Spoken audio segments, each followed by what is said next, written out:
जय श्री राधे कृष्ण भाई लोग। तो हम आ चुकल बानी चकिया कोठी में और जैसे कि वो लोग पिछला वीडियो में हम बतैले बानी कि एजा 6 तारीख के कलश यात्रा उठे वाला बा। तो इस कलश यात्रा हमनी के शामिल होकर खातिर आ गइल बन जा और एजा भारी से भारी संख्या में लोग आइल बावे कलश उठावे खातिर।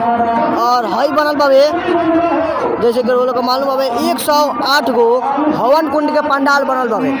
हने पंडाल बा हने जितना भी श्रद्धालु लोग आई उनको लोग रहे खातिर व्यवस्था भइल बावे, देख सकल भाई लोग।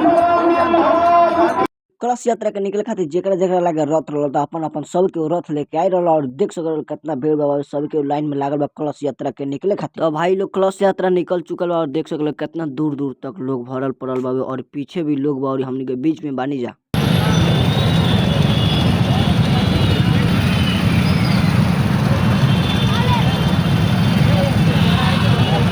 कलश लेके सगरी माताएं बहने लाइन में खड़ा होके और लाइन से चलत रहो भवानी छापर के कहाँ से भवानी छापर के लगे जाए पोखरा में वजह से पानी भर के फिर से ले आओ चकिया को। खैर भाई लोग शॉर्ट वीडियो में इतने दिखा सकते हैं और पूरा वीडियो को देखना चाहते हैं कमेंट बॉक्स के जो है डिस्क्रिप्शन